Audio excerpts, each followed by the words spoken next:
अन्नपूर्णा योजना का फॉर्म हुआ लॉन्च। सीएम ने बताया रजिस्ट्रेशन के लिए महिलाओं को हर महीने मिलेंगे 3,000 रुपए। ध्यान से सुनिएगा।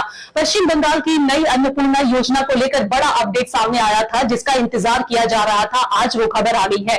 मुख्यमंत्री शुभेंदु अधिकारी ने अब से कुछ देर पहले नवान्न से इस योजना का फॉर्म आधिकारिक तौर पर जारी कर दिया है। इस योजना के तहत पात्र महिलाओं को हर महीने 3,000 रुपए उनके खाते में दिए जाएंगे। सरकार ने साफ कर दिया है कि रजिस्ट्रेशन प्रोसेस अगले 90 दिनों तक चलेगी और फॉर्म ऑनलाइन व ऑफलाइन दोनों ही माध्यमों से भरे जा सकेंगे। मुख्यमंत्री शुभेंदु अधिकारी ने यह भी कहा है कि जब तक अन्नपूर्णा योजना के नाम दर्ज नहीं हो जाता तब तक यह लक्ष्मी भंडार योजना ही रहेगी और ये बंद नहीं होगी।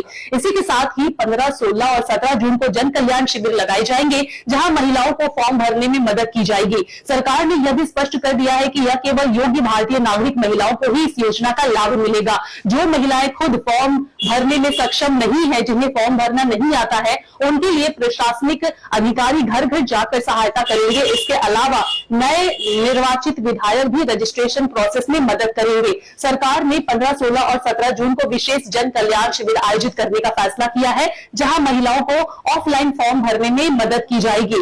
मुख्यमंत्री शुभेंदु अधिकारी ने यह भी साफ कर दिया है कि अन्नपूर्णा योजना के नाम दर्ज होने तक लक्ष्मी भंडार योजना जारी रहेगी। जिन महिलाओं का रजिस्ट्रेशन 2 जून तक पूरा हो जाएगा, उन्हें जून महीने से ही योजना का लाभ मिलना शुरू हो जाएगा। अन्नपूर्णा योजना में नाम आने के बाद लक्ष्मी भंडार योजना अपने आप ही बंद हो जाएंगे।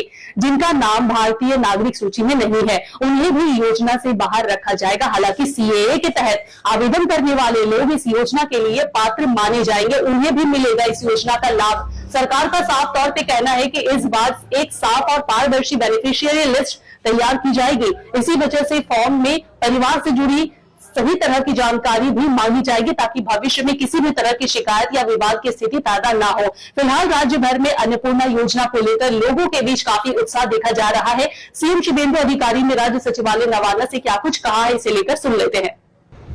আপনারা জানেন যে ইতিমধ্যে আমাদের ভারতীয় জনতা পার্টির সংকল্প পত্রে আমরা বলেছিলাম যে আমরা সরকার তৈরির পরে দ্রুততার সঙ্গে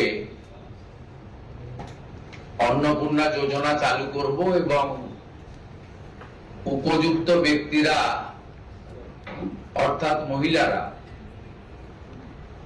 তারা 1,000-এর বদলে 3,000 টাকা করে পাবেন। প্রথম ক্যাবিনেটে এটা মঞ্জুরি দেওয়া হয়েছে এবং আমাদের প্রাথমিক ধারণা ছিল যে লক্ষ্মীর ভান্ডারের প্রাপকদের তালিকাটা ভেরিফাইড, কিন্তু আমরা ভুরি অভিযোগ পেয়েছি যে ভোটার তালিকা থেকে নাম বাদ গেছে, স্থায়ীভাবে নাম বাদ গেছে এবং ট্রাইব্যুনালে বা সিএ তে অ্যাপ্লিকেশন করেননি এমন অন্তত 30 লক্ষের কাছাকাছি, অ্যাপ্রক্স বলছি, সংখ্যাটা আরো ক্লিয়ার হয়ে যাবে ফর্মগুলো ফেরত এলে, তারাও লক্ষ্মীর ভান্ডারের টাকা পাচ্ছে। মূলত অভারতীয়দের, যেহেতু এটা প্রাপ্তবয়স্কদের স্কিম, যারা ভারতীয় নয় বা ভারতীয় ভোটার তালিকায় যাদের নাম নেই, আবার বলি সিএএ অ্যাপ্লিকেন্ট অথবা অ্যাডজুডিকেটের পরে যারা ট্রাইব্যুনালে আবেদন করে রেখেছেন, তারা কিন্তু ব্যতিক্রম। সেক্ষেত্রে এই বিপুল সংখ্যক লোককেও লক্ষ্মীর ভান্ডারের টাকা দেওয়া হচ্ছে। তাই অর্থনৈতিক স্বচ্ছতা, পশ্চিমবঙ্গে বসবাসকারী আমাদের মা বোন দিদি যারা উপযুক্ত এবং যারা এই